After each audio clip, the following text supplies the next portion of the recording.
Heyo, welcome everyone to Today in the Scene by Indie Arcade Wave. I'm Joe, your host, and here on In the Scene, we dive into what's happening in the arcade space, from new arcade developers, arcade owners and operators, and just news in the space in general. Now, if you're looking to add an indie game to your collection, don't forget that you can go to the Indie Arcade Wave website. There's 13 games on there now. You can pick whichever you'd like. If it has a buy now button that works, it should take you directly to the website. Some of them aren't set up yet. You might need to get in touch with me. Just scroll down, go to the contact page, put in the information, and we will get in touch and get you that game. Now, we've got a guest that I have been aware of for a while now. We haven't talked too much, but I have been watching his videos and I really enjoy them. That's Overtime Arcade. Charlie is going to be joining us and talking about arcade restoration and some of the crazy games he's found along the way. How you doing, Charlie? Hey, Joe, right on. Thanks for having me. Happy to be here. Yeah, I'm glad to have you on. Let's just jump straight into who's Charlie. How did you get into restoring old arcade games? Yeah, so like you said, I'm Charlie. I've got a YouTube channel called Overtime Arcade, where I kind of document and share my hobby, which is all about repairing and restoring old arcade machines like you see behind me. Sort of the way I got into this, I kind of grew up, came of age in the end of the golden age of arcade games. So when I was really little, it was a great treat to be able to go out, to an arcade, like for a birthday party or while you're on vacation, or maybe your mom or dad takes you to, the corner store or, Pizza Hut or something. And there's one game there and you beg them for a quarter and they give it to you. And this was really before, the real explosion of console video games and home, computer games. So it's a real treat to be able to play games like that. So some of my earliest and fondest memories of playing video games, in the arcade, Pac-Man, Spy Hunter, that kind of stuff. And that always kind of stuck with me. And like most kids my age, you eventually moved on to, Nintendo, Genesis, Super Nintendo, PlayStation, and so on. But that, sort of all those early memories always stuck with me. You grow up and you move on. Video games were always something that I was interested in and fond of. But I always thought about those arcade games, and whenever I would see one, out in public or something, I would, play it. But never had any idea that you could even own one of these things until you get a little bit older. You get a house and maybe you have some disposable income, and you start thinking about that kind of stuff. Well, I wonder if I could ever do that sort of thing. And what really kind of got me into it was a YouTube channel called John's Arcade.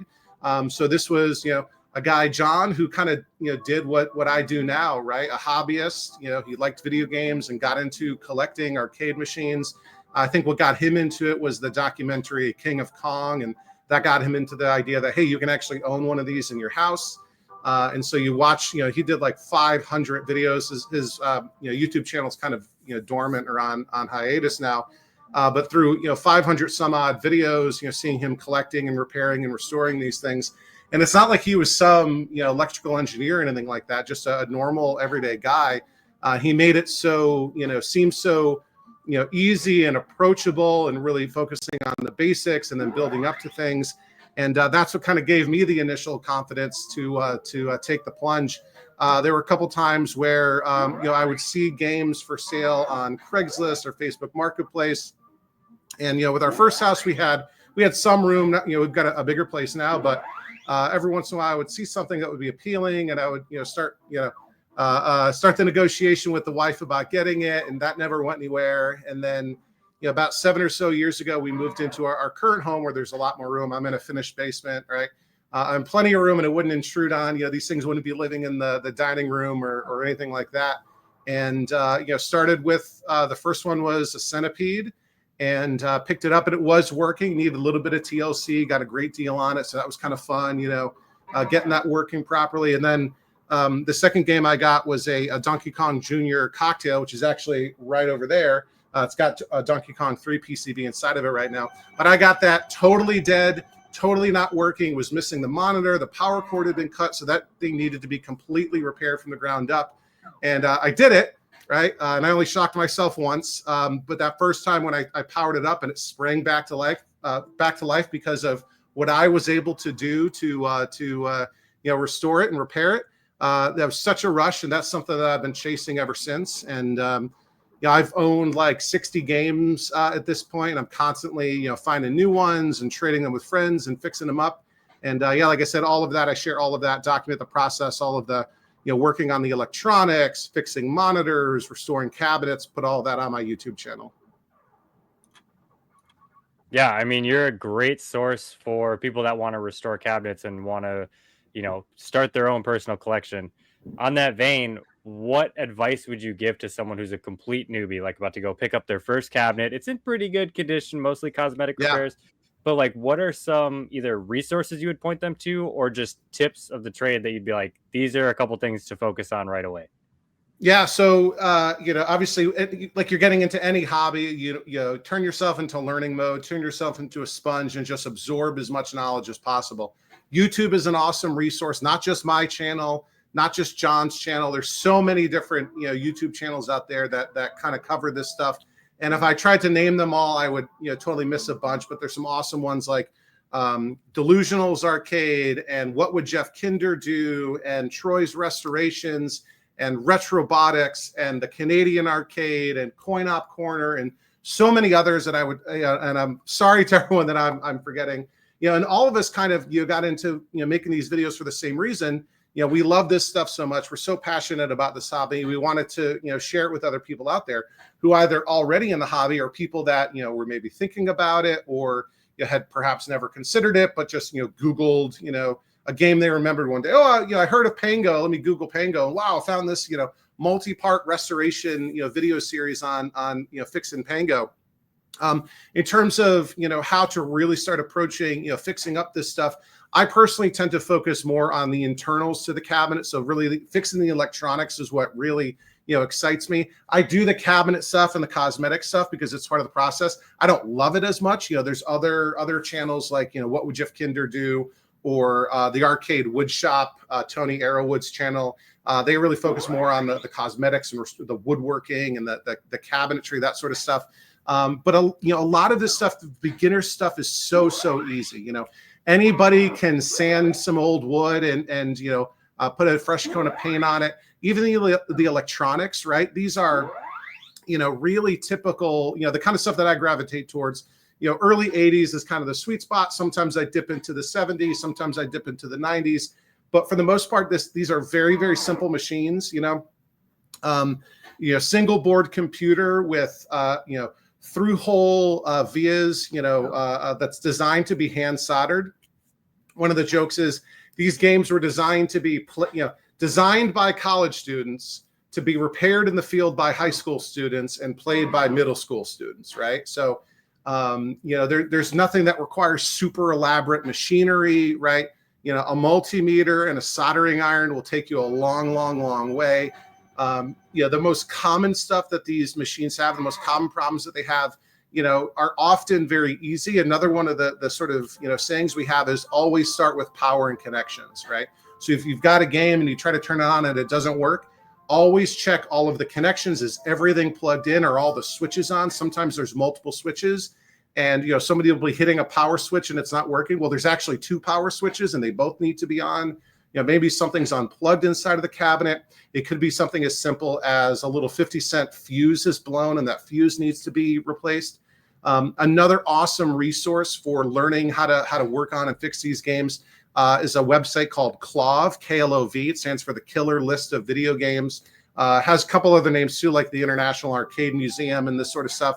But there's a web forum there, and it's been around since like 2001. So, 24 years old at this point. And you have, literally multiple decades of thousands of collectors and thousands of people who work on these games, posting threads on, hey, I had this problem. Can anyone help me? Or I had this problem. Here's how I diagnosed it. Here was what I tried. That didn't work. I tried this, and here was the solution. So for almost any game out there, especially the most common games, your Pac-Mans, your Donkey Kongs, anything like that, those machines are so well understood from the inside and out.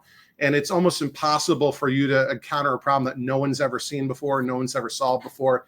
And often the solutions are very easy. So yeah, YouTube and the KLOV forums, the KLOV forums, I would say are just such a rich resource for anything like that.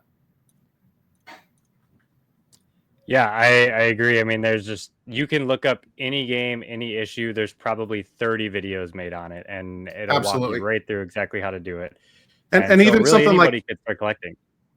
Go ahead. yeah, and like especially something like Pac-Man, there are literally websites that have screenshots of every single Yep. possible glitch that could be going on. And it's like, if you see this, right, that means this chip needs to be replaced, right? If you see this, that means this resistor has burnt out, right? Not every game is sort of as well understood as that, but you're not going to be lost out there, and you're going to find nothing but people that, as ask a good question, ask it clearly, tell them what you've tried, right?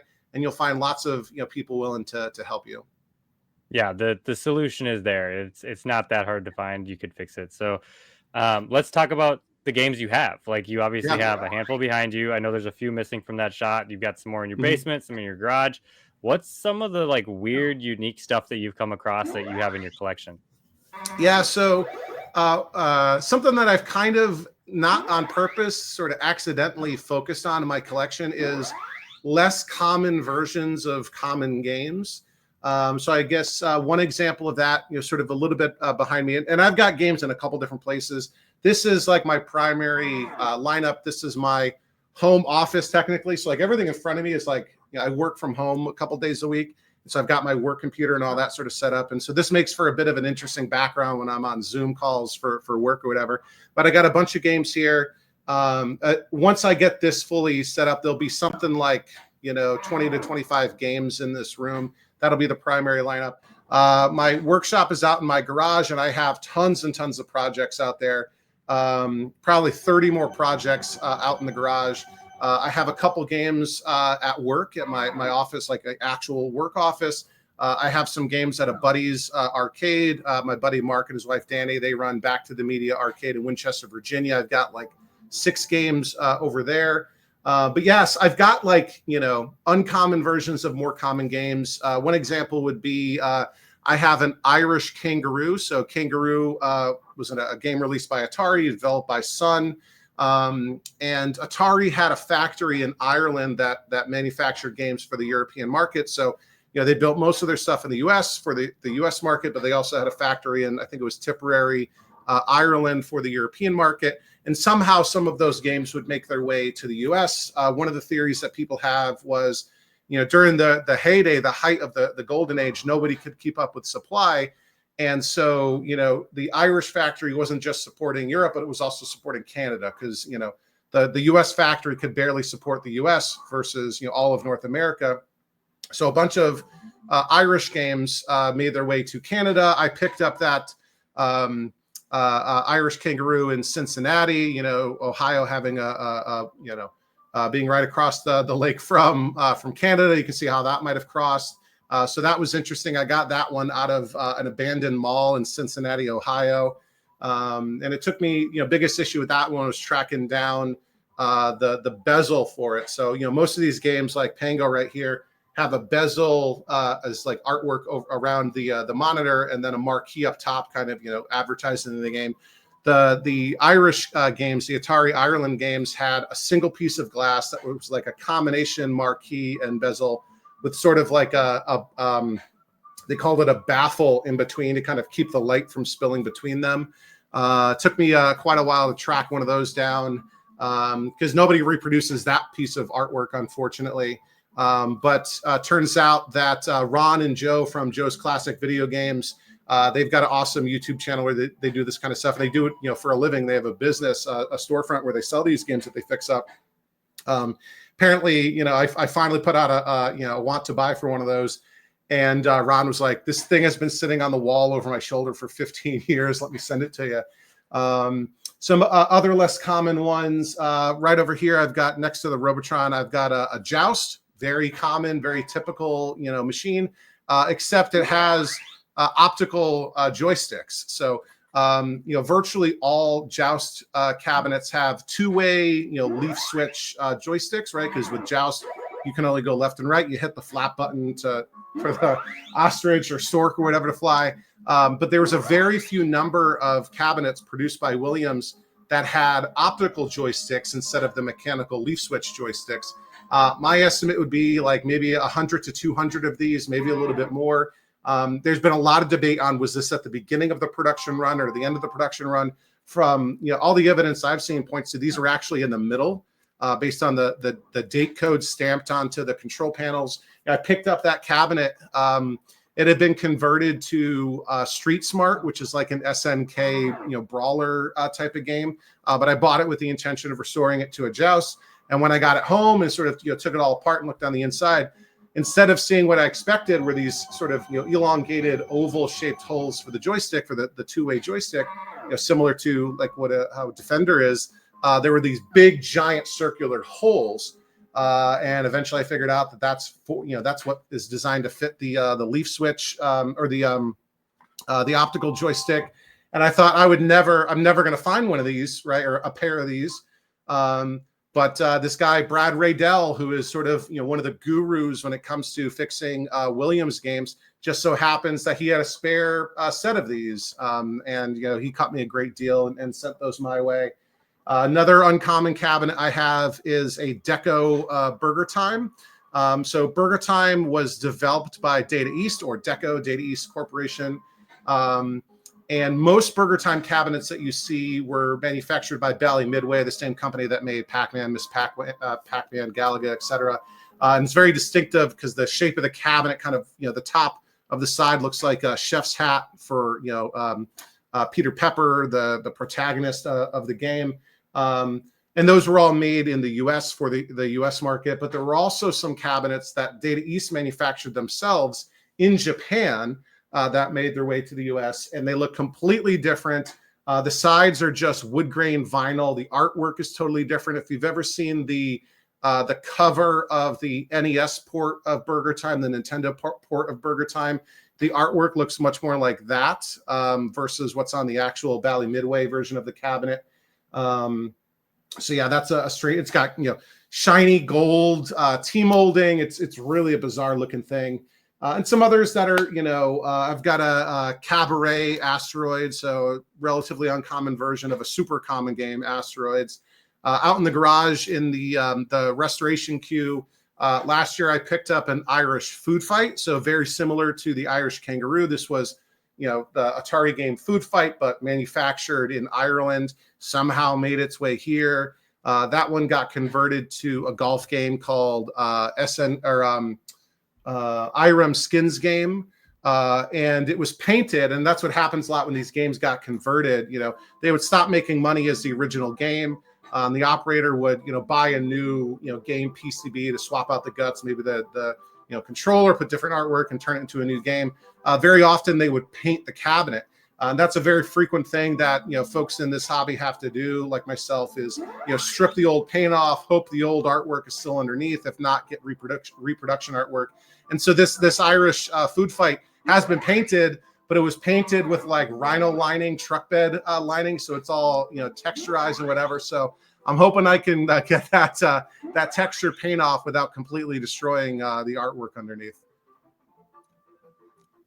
Yeah, that'd be a really cool one because I know Food Fight's pretty uncommon. A lot of people are looking after it, trying to find one for their own collection. And we just made a 4-player version of it that's in a cocktail cabinet, and I love it. I think it's a great game. I want more people to be able to experience it because it's a lot of fun. Yeah, playing Food Fight, and I don't know that I've ever seen one in an arcade. I've seen a few at like conventions, trade shows, personal collections, but they're not common in arcades. I think I've only ever seen one in an arcade. I know a couple people that have them in private collections. Galloping Ghost has one, that sort of thing. But a little arcade around the corner that has 20-30 games, it's very unlikely for them to have a Food Fight. And one of the reasons is it's not a game that you can play for 5 seconds and immediately understand. Right. The controller's different. The sort of game mechanics are different. It's something that either you need to watch somebody that knows what they're doing, play it for a couple minutes, and then it'll click with you, or you got to kind of like force yourself to play it for 5 or 10 minutes, and you're like, oh my gosh, I love this thing. There's so many different games that were like that. Bubbles is another great example of that, where the premise of that game is you are like a scrubbing bubble in a sink, and there's like crumbs and ants or whatever, and like what you can absorb and what you can't absorb and what can kill you and what can't kill you. Like, and the instructions a little, 5 lines of instructions aren't enough to tell you. So some games need a little bit more, you got to really sink your teeth into them to understand. And those games that were like that, often weren't that successful back in the day. Like they didn't make a ton of bubbles cabinets. They didn't make a ton of food fight cabinets, but people that really got it, fell in love with it. And now all those people from back in the day are in their 40s, 50s, 60s, whatever. And they're like, oh, I wish I could go back and play that food fight again. And it's awesome that folks like you are, creating modern versions of that to, reach those, original audiences and expand to even, brand new ones. Yeah, I mean, I guess that leads kind of like right into the next thing I was curious about. You're big on like the 70s, you said mainly 80s, some Yep. 90s games. What do you think about this like new resurgence of the indie arcade space? I mean, there's got to be like 16 or 17 games. I'm not even counting the ones in South America or Paris, a couple other places that I know of. I know there's a few in Japan too. Yeah. What do you think about this resurgence of indie games that are coming to these arcade bars? Yeah, I think it's awesome, right? Like anything that gets more people playing games like these, more people interested and excited in them. I think they often go great side by side with a lot of the retro vintage games from the golden age or whatever. It's especially I know not every location is like this, but places where it's kind of an all ages kind of environment. You can go somewhere and dad or grandpa, grandma, mom, or whatever can play the games that they grew up with and share that with their kids. And then my kids might gravitate towards something where, the graphics are a little bit more advanced, things are a little bit more, modern. They're, getting all that going. And who knows, in 20, 30 years, hopefully I'm still around and kicking and doing this stuff. Maybe I'll be restoring, games like that. We'll have to see. But yeah, anything that, you can play games anywhere these days, right?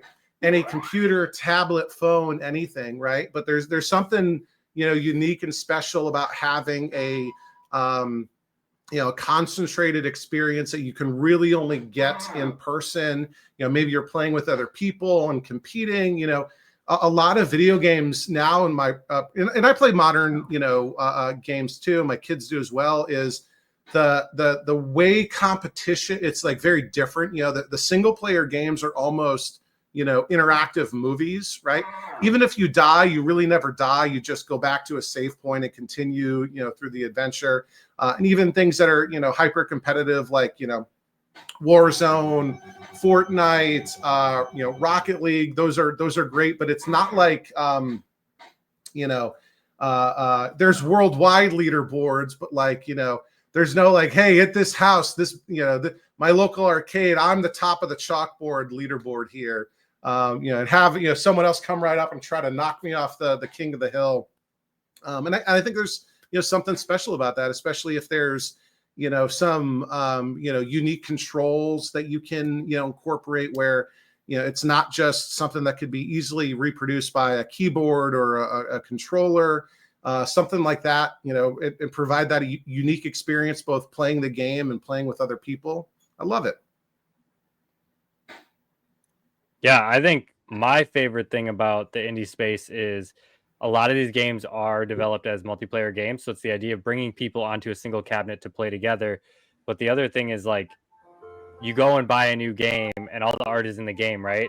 We really lose that tactile, physical, dedicated cabinet that has all the art and this like looking at things like Moon Patrol or Centipede or anything like those games, the graphics look nothing like the side art, but the side art is beautiful and it's like its own piece. Like the cabinet is a piece of art just as much as the game is. That's a really good point. And also like look at what's happened to that with console games, right? Like I remember as a kid, you go and you buy a game at the store, your parents buy you a game, whatever.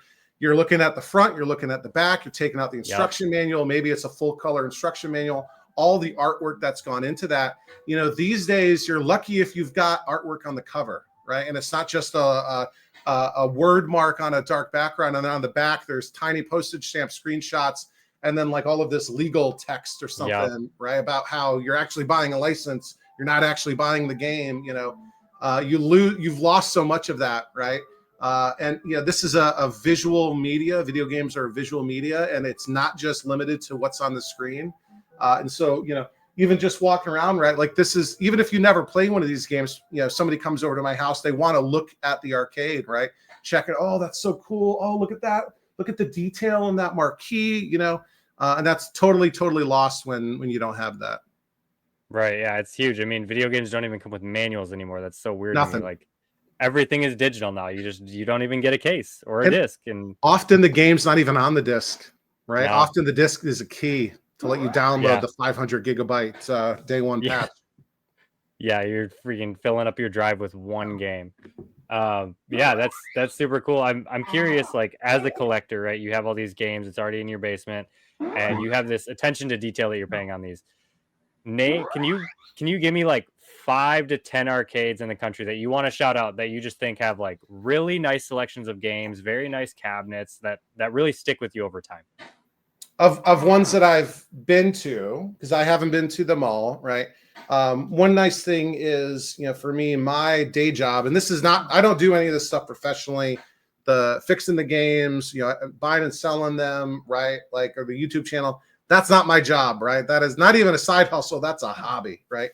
But my day job, I do, a fair amount of travel where a few times a year I get to go, different cities across the country, and as much as possible, I like to check different places out. It's hard to do a top five. Again, there's places I haven't been to. There's ones like I've never been to Galloping Ghost. I've never been to Fun Spot. I've never been to Starfighters. But places that I have been to, like I mentioned, Back to the Media Arcade, kind of that's my home arcade. My friends run that place, and I've got some games there. That was really cool. A lot of fun, that place. I like the Barcade chain in and around. Well, it's mostly in and around New York City. They've got a couple places in Philly. They've got, I think, a location in Detroit and LA, although I've really only been to the New York and Philly locations. One of the things I like about the Barcade, and there's, it's a chain. It's not just, I don't know, they got maybe a dozen locations. They do a really good job with the selection that they offer for their clientele, right? So of course they're going to have, a lot of the core heavy hitters, Street Fighter, Mortal Kombat, Turtles, Donkey Kong, Pac-Man, Asteroids, all that sort of, all the hits, right? They also typically do have modern games. I've seen Killer Queen.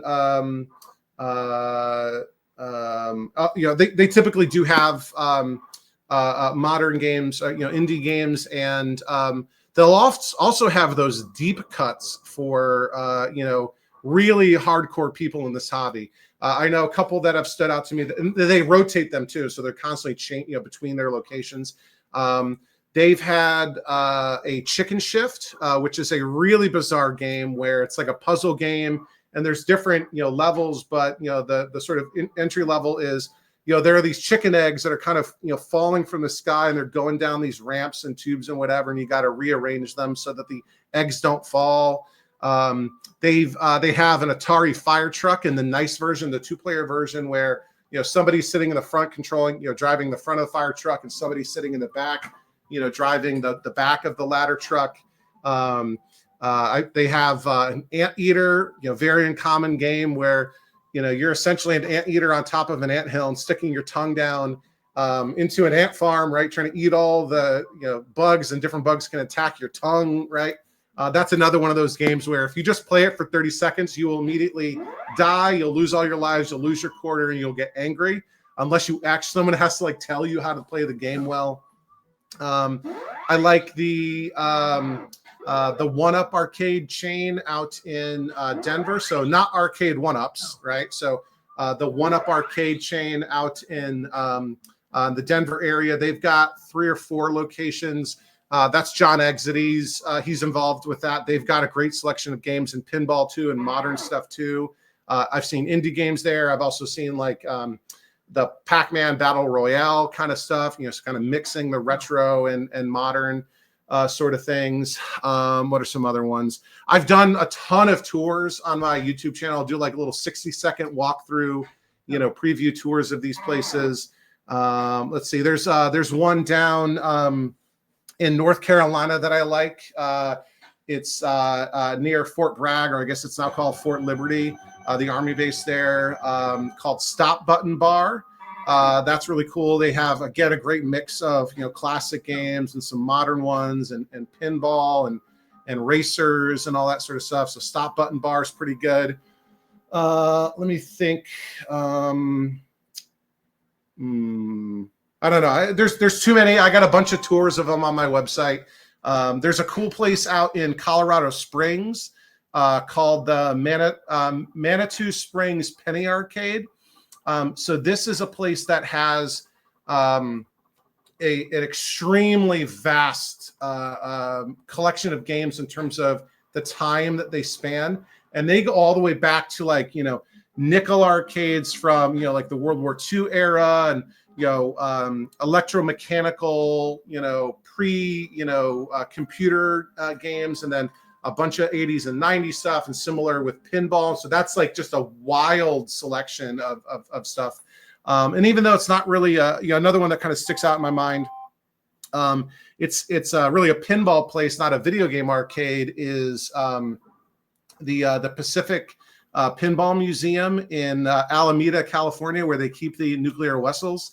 That's another sort of place where, even in the name, it says museum, but they have games going all the way back to Bagatelle made in Italy, right, to actual pinball machines where they're, you score by getting the ball into a little, cup of pins, a cup shape with pins, to, wood rails and, electromechanical pins, and modern solid state, all the way to brand new Stern or whatever pins. So I love those places. Like I'll go anywhere, I'll play anything, but I really love the places where you can find something you're just not going to see everywhere, experience something that's just not in in anyone's basement.